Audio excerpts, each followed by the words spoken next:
Hi, my name is Elizabeth Foster, and I'm the founder of Connect Coach.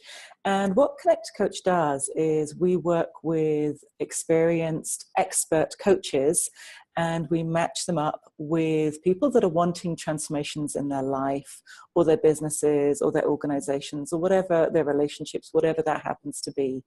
And today we are joined by one of our really amazing coaches. Her name is Leisa, and she's, I like to call her a money coach, but she does a lot more than that. So welcome, Leisa. Thank you, Elizabeth. I'm so happy to be here. Thanks for joining us. So tell us, like I kind of said, I put you in as a money coach, but actually I know that you do an awful lot more than that. So tell us actually what you do. So I am a business coach. I love helping entrepreneurs with their business. I do focus a lot on money because my background has been working in financial services for over 23 years. I have an MBA in finance. I really do like the numbers, but I also love diving in and helping people move through the blocks that hold them back from getting the things that they really want in their business and in their personal life. And I can imagine a lot of people aren't necessarily even aware of what their blocks are. They just know that they're not getting the results that they want, and all they are is in a place of frustration. So how do you actually help them with that? Yeah, this is really playing off of the money piece. First of all, I'm an empath. I have always had incredible abilities to feel people at a deep level beyond what they actually understand about themselves. I can see it. I didn't totally understand that gift, especially when I was working in financial services for so many years, but it was there. It was always present. I was always curious what was happening under the surface for people that caused them to be filing bankruptcy or to be having huge success in their business. Like the full gamut was always very interesting to me. And so, long story short, I started developing these skills through my own practice of meditation and mindfulness, which gradually moved into other techniques and modalities that I was personally interested in at first, but later learned that I could use these woo-woo skills that helped people look inside in combination with all this rich financial business experience. My husband and I have been real estate developers for 20 plus years. I have that business. I had my financial advising business, and then I started working with people one-on-one and became a coach as a result of that. So it's this really cool combination of a lot of different things that I bring into my coaching. So it's fascinating, and it's an interesting story, yours, to go from being in the financial world, being in the real estate world, and now coming into coaching. Join the dots for me. How did that actually happen? Well, there's a lot of different ways I could explain it. I will tell you that I faced a whole mess of tragedies personally in my own life that caused me to wake up that I was not actually in the right place as a financial advisor for my clients. And that led me to walking away from a very successful advising practice and starting a business. In the beginning, it wasn't oriented to coaching. It was actually oriented to teaching people about their money mindset, about their scarcity ways of being, and how they could drop out of that and become wealthy, both inside and out. But as I was doing the courses and people were giving me feedback, people started asking me, well, can you help me with my business? Can you help me with my challenge in a personal life? And I started helping people. And before you knew it, a coaching business was born, a mentorship with people who really loved this combination of things I was putting together.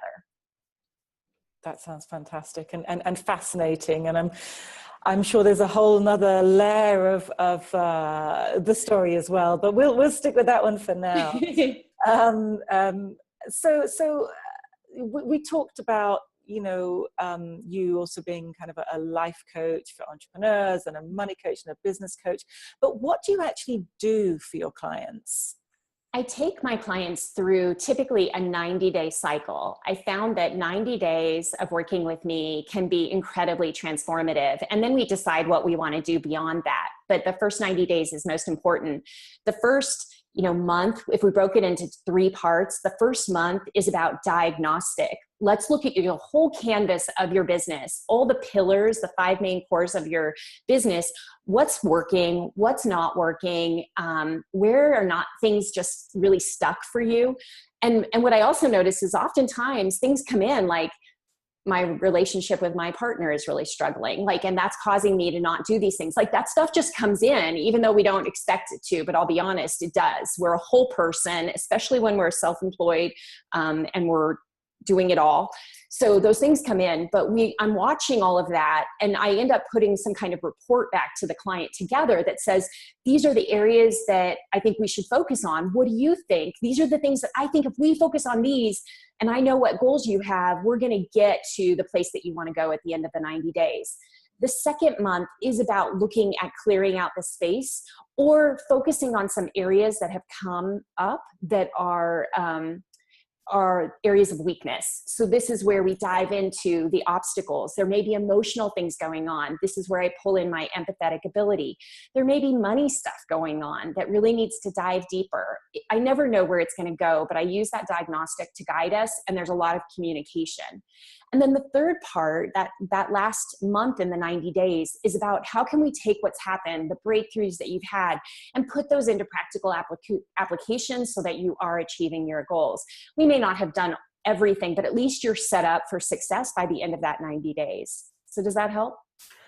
Oh my gosh, that's very comprehensive. And I can imagine anybody taking that 90-day journey with you is actually going to get some incredible results at the end of it. And of course, obviously, it depends on the person and the company. And so, but to have that guideline of actually what happens, I think for a client to come to you and know exactly what they're going to get from you and the whole parameters is incredibly valuable.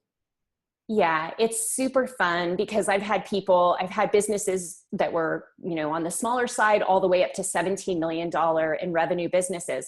Everyone says the same thing. I can't believe the questions that you're asking me are things that I've never thought about, but are so important to my business. So I really dive in deep with that diagnostic process.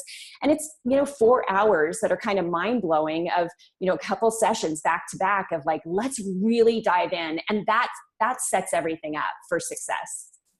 It sounds incredible. And there's a part of me that goes, actually, I need to talk to you.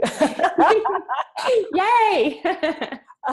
So I'd love for you to share an example of some of the results that you've actually achieved with some of your clients. Yeah.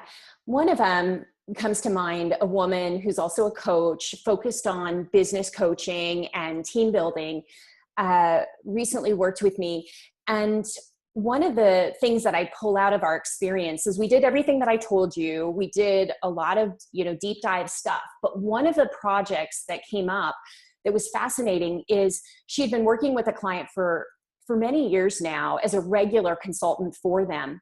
And what I noticed was there was a lot of aversion towards the money piece. And even though she had been working at one level for this advisor who she was a consultant to and working with their team, she was working at one level with this person where I saw that she had the capacity to be working at a much higher level, more as an advisor of the whole business rather than just the team, for example.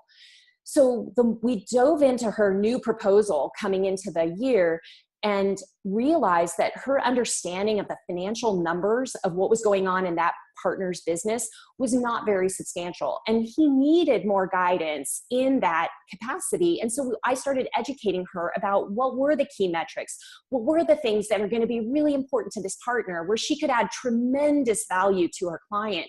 And we actually created that proposal together. And it was a steep increase in what she asked for in return, because now she's providing a huge value in comparison to a good value, but not as much as what the person wanted from her. She proposed what we agreed to, and it was awesome because she was like, wow, this is kind of stressful going in with this new proposal.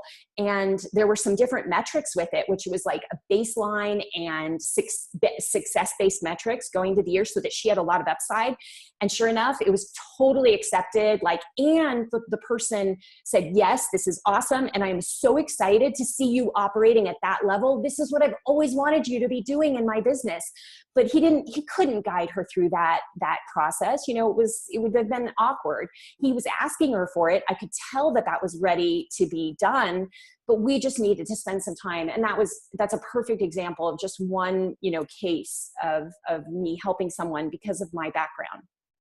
That sounds an incredible story. And I can really imagine that that client that you had, as a result of the work that you did, just her business then went up a whole nother level. Yeah, she'll be working at a whole new level in the organization and with the leaders that she's aspiring to. She just didn't have the confidence yet to be operating at the level that she really was ready for. So it was about bringing the attention to just how much value she can provide and then giving her the tools to back that up. Yeah, that's great. That's great. So, I mean, I can really hear the passion in your voice when you talk about this. What gives you the greatest joy when you're coaching a client? It's definitely this transformation. And I think that there's a few things that I teach consistently with my clients. One is about the power of confidence that comes from being your authentic self. So not holding back, not being concerned about what somebody may think about what you're going to be advising them. I do work with a lot of coaches, but it's not just coaches. I have lots of different clients, but most of the time people are not as confident for what they actually are bringing into the business. So I look at how we can develop that confidence. The other piece is obviously the money and all of that, but I'm not sure if I'm answering your question, but those are the things that came to mind. Yeah, no, absolutely. And just really watching them take off is what I'm hearing you say. Yeah. Developing that confidence in themselves. Thank you. Yeah, no, perfect. So what would you say to somebody who was thinking of hiring a coach, of talking with you? So speaking with me directly is your question? Yes. Or yeah. So I think first and foremost, I am a person who likes to work with people who are driven, who know that they have tremendous potential, but it might not be something that they're reaching.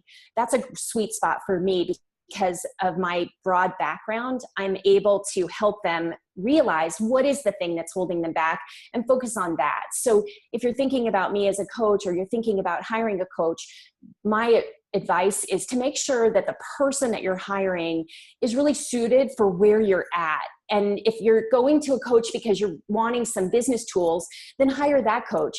I'm great at tools, but that's not why somebody hires me. They hire me because they're really ready at taking that leap and they're not sure how to do it. I like that. So when someone's kind of, they're ready, then you're the person to really help them get there and make those transformations in there. And I was going to say in their life and business. And I guess it really is that, isn't it? Because separating the life from the business is, how do we do that? Yeah, it's funny because not that I'm a big fan or I've ever done any of his stuff, but Tony Robbins does come to mind a lot because he does deal with the inner before the outer. And when I look at his stuff, I think there's a lot of commonality between what he's doing and how I operate in helping my clients. And just, there is nothing that we should be hiding. We should be comfortable with ourselves in exploring those parts of ourselves and being willing to just go for it and not hold back. And I think those are the people that are going to have the most fun with me. I like that. And I like the idea of somebody having fun with you as well. I think that it's all about fun. You got to have fun when you work.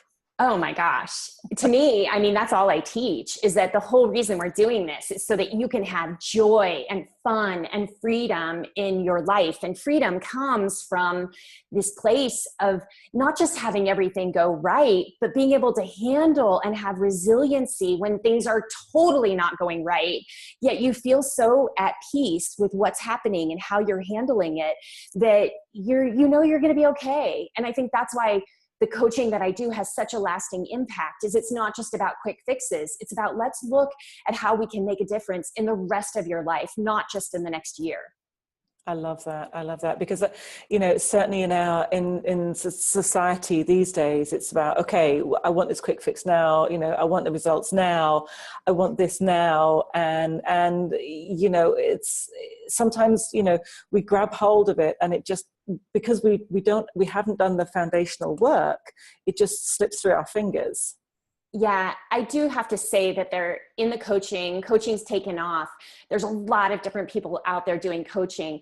For me, I didn't take that path. Like, I am not a person that you go and have small talk with. Like, I want to have deep, meaningful conversations, or I'm just not a great person for that thing. It's not interesting to me. I've always liked to go deep and discover what's going on, and quick fixes are, they sometimes do happen, because when you have a breakthrough, it's instantaneous. You look at the whole entire world differently.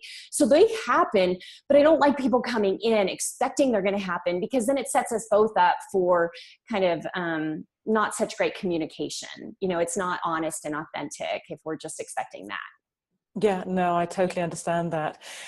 So, I mean, there's a lot more that we could talk about regarding your coaching style and what you do with and for your clients and the results that you get. But I'd like the listeners just to find out a little bit more about you, about Leisa, and who is Leisa and what is she about. So tell me, what are the things that you do outside of work, that give you pleasure, that balance your life?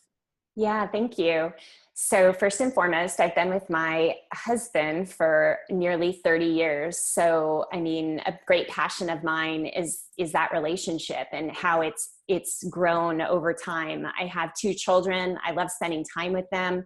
We love hiking and traveling together, camping, motorcycling. I have a BMW motorcycle that I ride off-road and on-road. So I feel like I really just love living life to its fullest. I love pushing myself to reach new potential that I didn't even know I had. And I love being outdoors. So if you go to my website, you'll see all these pictures of me outdoors. And we live in Sedona now. We used to live in Lake Tahoe. We lived in Hawaii before that. It's all about going to places and being in nature and spending a lot of time outside. That's where I really get my my energy, fuel it, fills my gas tank, so to speak. Does that help? I like that. Absolutely. I think that's really, just knowing a little bit more about you is lovely. So, I mean, you're a coach and, working with clients, we always have goals, the client has a goal, but what are your goals? Where are you headed? What's important to you? So lots of different things. I mean, as it pertains to my business, I mean, first and foremost, it is about having a joyful experience as a business owner. So I'm constantly looking at how can I have more joy in my life? How can I have more freedom? One of the ways that I do that is by creating group programs so that I can help more people with the work that I do. And so throughout this year, that's an orientation. So I love the private one-on-one, but I also like giving people an option of how to work with me at a less expensive group level where they're getting all the benefits and great transformation. So those are some things that I'm working on that I don't really set the traditional goals. I feel like if I'm happy doing what I'm doing, that's more important than anything. Oh, I like that. That's really cool. And yeah, definitely. There are so many people that need help, and to actually do those group programs, I think it's incredibly important, because for some people, number one, their finances can't necessarily stretch to a one-on-one. But also, I think there's something very powerful to being in a group. There's that sense of community, which actually you don't get when you have that one-on-one. So I think it's really cool what you're doing. Thank you. So, I mean, again, you know, I think about, I look at, you know, people like you, and I have great admiration for you and what you've done in your life and what you're doing in the world. So tell me, who do you admire and why? So I got time to think about this question. One of the leaders of the past that I really admire and have studied quite extensively is Gandhi. What he did and the idea of being able to make the changes that he made in India as a result of not, you know, causing conflict, but actually being in this, you know, non-resistant manner is a lot of what I teach. So I just admire what he did. I think that he changed the world in a powerful way. The other person would be Abraham Lincoln, and I've also studied him a lot. And I think that both of those men lived very deliberate, passionate lives where they were constantly checking with their own personal level of integrity and where they were at, and making sure that all of their actions represented what was going on inside of them. So really walking the walk. I like that. I like that. And I remember years ago studying the work of Carl Jung, and you know, he would always talk about the projections that we put out. And so for you to name those two and then talk about the qualities, it's really about the qualities within you. So I think that's really powerful. So last question. If you would, there was one thing that you could change in the world, what would that be? So again, I saw this question beforehand, and I have to say that I don't actually focus on changing the world so much as focusing on myself and what it is that I can change in myself. Because what I've seen is that when I change something in myself, the world reflects that change. It may just be that I love the people that I was really struggling with a whole lot more. I have space for them, but I know that it all starts with me. And so as I change myself, then the world actually changes around me, right? As I walk and sit and look out. I love that answer. Thank you. So Leisa, thank you so much for joining us today. It's been great finding out more about, you know, how you work with your clients and what you do with them and the kind of results that you get as a result of the coaching process that you take them through. I would absolutely recommend anybody that that's an entrepreneur or who has a small business that really wants to take it to the next level to reach out and connect with you, because I think you've got a lot of wisdom and information and experience that would really, really help them. Thank you so much for allowing me to be here and for asking such great questions. I just really appreciate your level of understanding of this coaching process. I just can't say enough for how much I have enjoyed this conversation. Thank you so much, Leisa. Take good care. Bye-bye. Thank you.